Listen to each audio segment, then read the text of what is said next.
अगर आपको stool pass करने में किसी तरह की कोई डिफ़िकल्टी का सामना करना पड़ता है या फिर आप हफ्ते में 3 या उससे कम बार स्टूल पास करते हैं, आपको हफ्ते में 3 से कम बार लैट्रिन जाते हैं, तो हो सकता है आपको कब्ज़ की समस्या हो।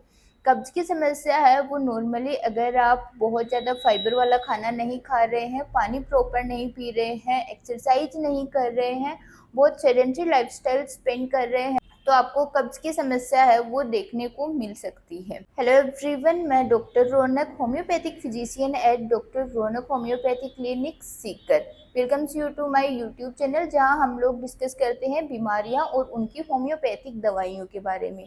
वीडियो में आगे हम लोग डिस्कस करने वाले हैं कॉन्स्टिपेशन के कारण क्या रहते हैं, उसके सिम्टम्स क्या रहते हैं, और अगर आपको बहुत लंबे टाइम तक कॉन्स्टिपेशन या कब्ज़ की समस्या रहती है तो आपको कॉम्प्लिकेशंस क्या-क्या हो सकते हैं। सबसे लास्ट में हम लोग डिस्कस करेंगे होम्योपैथिक मेडिसिन्स। कॉन्स्टिपेशन में ऐसी कौन-सी होम्योपैथिक मेडिसिन्स है जो आपके एक्यूट या फिर क्रोनिक किसी भी तरह का कॉन्स्टिपेशन हो उसको जड़ से ख़त्म कर दे। सबसे पहले अगर हम बात करते हैं कॉन्स्टिपेशन के सिम्पटम्स के बारे में, तो इसका सबसे पहला और मेन सिम्पटम यही रहता है कि आपको स्टूल पास करने के बाद में, लेट्रिन जाने के बाद में एक सैटिस्फैक्टरी फीलिंग नहीं आती है। आप फ्रेश होकर आ जाते हैं लेकिन आपको सैटिस्फैक्टरी फीलिंग नहीं रहती है। इसके साथ में अगर आप हफ्ते में 3 या उससे कम बार स्टूल पास करते हैं तो आपको कॉन्स्टिपेशन की समस्या है। साथ में एक सिम्पटम आपको ये भी रह सकता है कि आपको स्टूल पास करने में बहुत ज़्यादा जोर लगाना पड़ सकता है। आपको स्ट्रेन काफ़ी ज़्यादा करना पड़ता है और स्टूल पास करते वक़्त आपको बहुत ज़्यादा दर्द हो सकता है। दर्द बिल्कुल तीखा, खींचने जैसा, कटने जैसा रह सकता है। ये जो सिम्पटम्स है ये एक्यूट या क्रोनिक कॉन्स्टिपेशन दोनों के हैं, लेकिन क्रोनिक कॉन्स्टिपेशन वो होता है अगर आपको कब्ज़ की समस्या है वो 3 महीने या फिर उससे ज़्यादा समय तक रहती है, तो आपका कॉन्स्टिपेशन है वो क्रोनिक कॉन्स्टिपेशन की श्रेणी में आता है और इसकी वजह से आपको आगे चलकर और कोई बहुत ज़्यादा कॉम्प्लिकेशंस भी हो सकते हैं, जो हम वीडियो में आगे डिस्कस करने वाले हैं। उससे पहले एक बार हमारे लिए ये जानना बहुत ज़्यादा ज़रूरी है कि कॉन्स्टिपेशन आखिर होता किन कारणों से है, आपको कब्ज़ की शिकायत क्यों होती है। सबसे पहली चीज़, अगर आप दिन में पर्याप्त मात्रा में पानी नहीं पी रहे हैं, आपकी बॉडी डिहाइड्रेट हो रही है, तो आपको कॉन्स्टिपेशन या फिर कब्ज़ की समस्या है वो देखने को मिल सकती है। इसका दूसरा कारण ये भी हो सकता है कि आप अपने खाने में फाइबर युक्त भोजन नहीं ले रहे हैं, बाहर का खाना काफ़ी ज़्यादा खा रहे हैं, नॉनवेज काफ़ी ज़्यादा खा रहे हैं, बहुत ज़्यादा स्पाइसी, ज़्यादा मिर्च मसाले का खाना है, वो भी आपके कब्ज़ का कारण हो सकता है। साथ में अगर आप कुछ भी एक्सरसाइज नहीं कर रहे हैं, बहुत ज़्यादा सेडेंटरी लाइफ़स्टाइल स्पेंड कर रहे हैं, तो आपके कॉन्स्टिपेशन का कारण हो सकता है। अगर आपकी लाइफ़स्टाइल ठीक नहीं है, आपके जागने सोने का रूटीन ठीक नहीं है, तो ये भी आपके कब्ज़ का कारण हो सकता है। एक गलती है वो काफ़ी लोग करते हैं, अगर जिस समय आपको स्टूल की अर्ज होती है, जिस समय लेट्रिन पास करने की इच्छा होती है, अगर उसी समय आप स्टूल पास नहीं करते हैं, उसको रोक कर रखते हैं, तो ये भी कई लोगों में कब्ज़ का कारण हो सकता है। एक चीज़ ये रहती है कि अगर आपकी लंबे समय से कोई मेडिकेशंस चल रही हैं, चाहे से आपकी कोई डायूरेटिक मेडिसिन हो, ब्लड प्रेशर की मेडिसिन हो या फिर किसी तरह का कोई पेन किलर या फिर अन्य कोई भी मेडिसिन्स है, अगर लंबे समय से चल रही हैं, तो इन मेडिसिन्स के आफ्टर इफ़ेक्ट्स के तौर पर भी आपको कब्ज़ का सामना करना पड़ सकता है। अगर कब्ज़ या कॉन्स्टिपेशन की समस्या एक लंबे टाइम तक रहती है, तो इसके कॉम्प्लिकेशंस भी हमें देखने को मिलते हैं।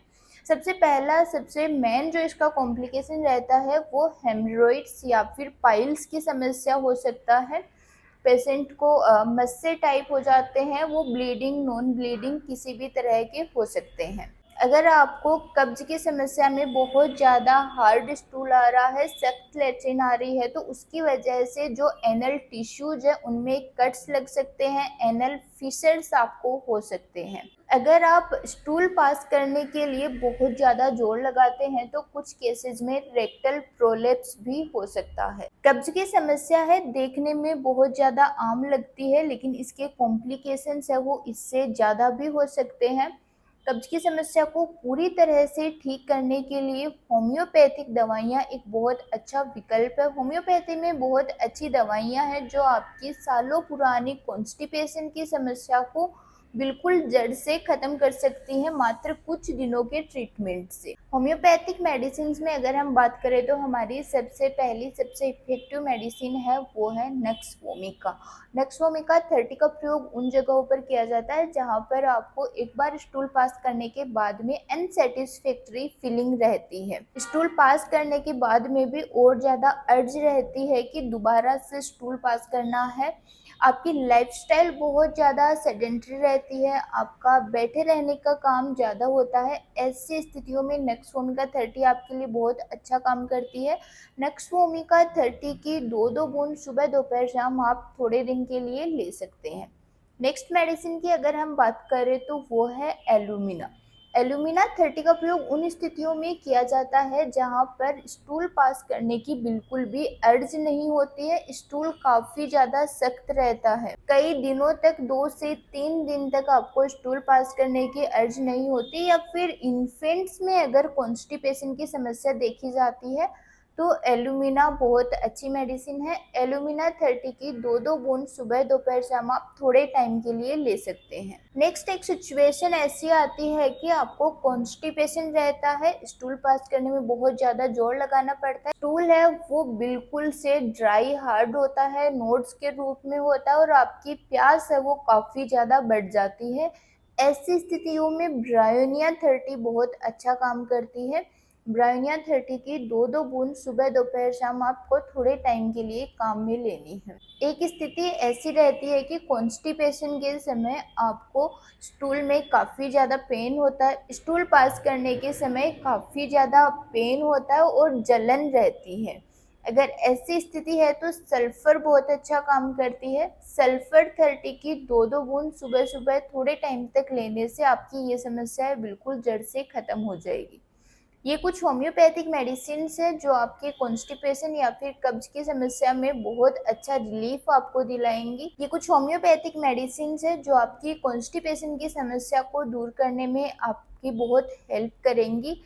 लेकिन हर पर्सन की सिम्टम्स के अकॉर्डिंग मेडिसिन अलग होती है। आप कोई भी मेडिसिन लेने से पहले एक बार अपने नज़दीकी होम्योपैथिक चिकित्सक से कंसल्ट जरूर कर लें।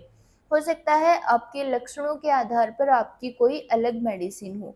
अगर आप हम लोगों से कंसल्ट करना चाहते हैं, हमारा क्लिनिक है doctor Raunak homeopathy clinic, Piplari road, Sikar. Online consultation की सुविधा भी उपलब्ध है, नंबर नीचे स्क्रीन पर दिए गए हैं, यहाँ पर आप हम लोगों से कांटेक्ट कर सकते हैं। अगर आपको वीडियो पसंद आया है तो वीडियो को लाइक कीजिए, वीडियो को शेयर कीजिए, चैनल को सब्सक्राइब कीजिए और बेल आइकन को प्रेस कर दीजिए